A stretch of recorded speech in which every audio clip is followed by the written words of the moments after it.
My development team, in fact, is a test and quality assurance team. I'm in a lucky position to have 15 people currently in my team. This is really great. It's a huge number typically for a software development project. We are quite diverse. We have people focusing on test specification, on test implementation, as well as on test automation, where we use CI/CD pipelines to get the code out. We are organized, I guess as most of the teams currently, we are an agile team following the SAFe framework. So meaning we have our dailies every day where we come together. This is really, we really try to keep this short, but I want everybody to understand from the other one what he is currently working on, what is the plan for today. So not that we work on the same thing, for example, in parallel, and also to identify early that if somebody is blocked by something so that we can help him out immediately.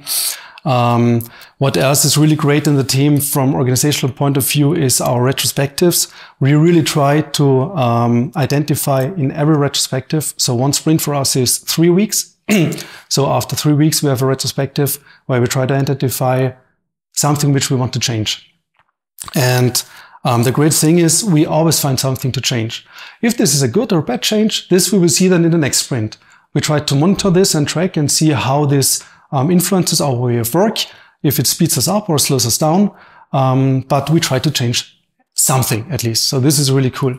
Also the test planning, I would say, is really great how we do this in our team, so that everybody tries to fill himself up to almost the capacity what he can do.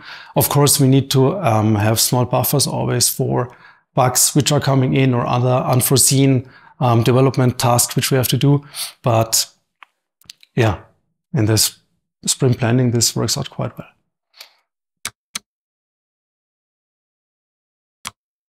I'm happy that we have an influence here by first already defining the job description. So what we're looking for, that this is really clearly specified and that the correct people, so to say, already apply for this job.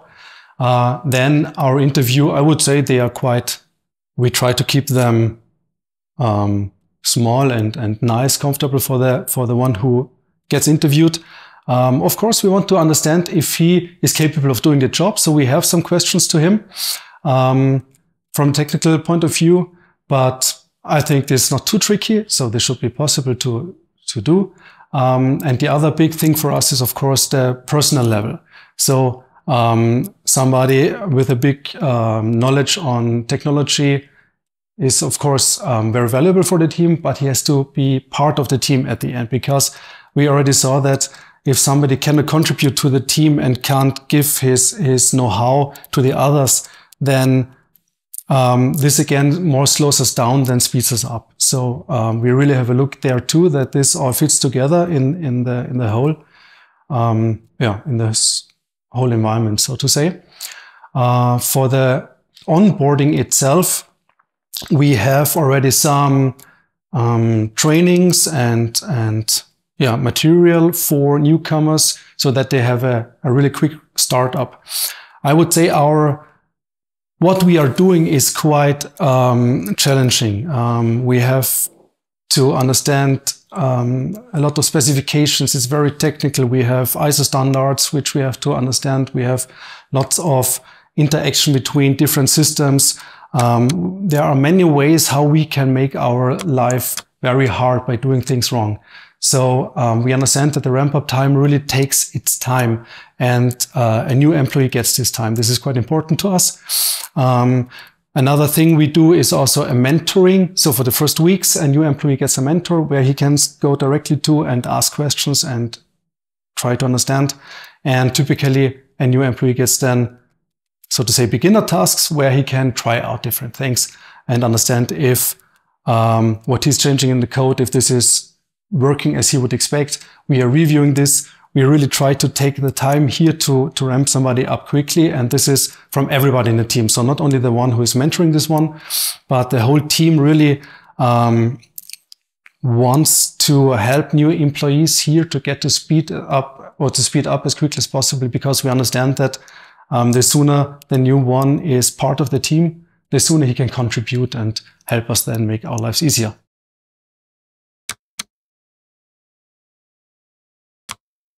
For our test environment, this is written in C#, so we use .NET there. As test runner, we use NUnit. The tests themselves are specified using TestRail. We also have some small helper scripts there to get the information from TestRail out into the C# world then, where we implement then the test cases. Okay, then CI/CD, there we use Jenkins typically, with Groovy scripts and also Python scripts to automate different processes, which we do not want to do. So, because this, maybe I should also say, our team is quite lazy. They don't want to do much. They prefer programming things, and this is perfectly fine. Maybe also an important thing here to mention, so far we don't have one single manual test. So the whole test team and all the tests we have at the moment for our different devices, they are all automated, meaning they are all implemented in a way, and yeah. So also setup part is quite important. Yeah, let me think. So of course, as I said before, we are using Safe. So there we use Jira, the TrackSafe tool to help us with our tasks and daily duties to plan this all in. Yeah, Git is used for code as code repository. I didn't really say yet what we are doing. So we are testing credentials, meaning smart cards, which could really be cards, form factors like, you know, from banking, from hotels, if you want to access a room. So that big challenge here is that we are testing a piece of plastic. We don't have much possibilities to look inside. We don't have any debug connections, anything to understand what's going on in there. We really have to test it from the outside. For us, it's although it's white, typically the card is a black box. And we have to understand what's going inside this black box by observing it from the outside. This is something, I guess, which is the most challenging thing for us, to really put this device into all the different states.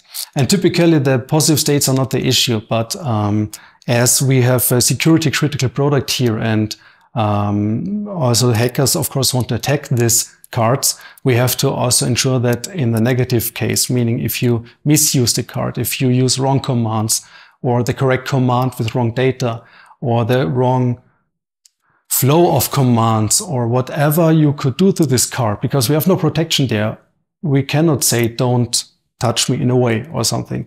You can do whatever you want with this card, and this has to be reflected somehow in our tests, especially in the security feature related tests, to be sure that the card just does not malfunction and worst case would reveal any security or any security to the attacker.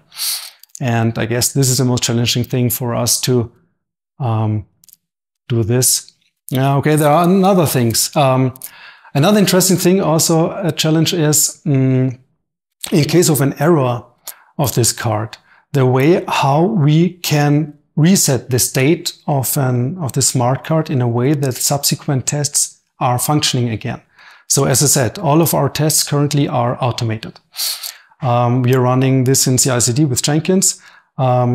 Typically a full test run, also interesting, maybe takes 3.5 hours. And we are at the beginning, so to say. So this will take much longer soon, but already that long. And therefore, if at the beginning a test would fail, which then would somehow crash the card or the whole test system in a way that we cannot execute the other tests, this would be a big problem for us. So having a reset strategy in place to be able to reset the card and the whole test environment in a way that the already existing tests which we executed are still valid and valuable, and this failing test is then isolated and all subsequent tests are still executed again. This is also something really challenging, and something where we always have new ideas also, and which we also refactor from time to time. Yes.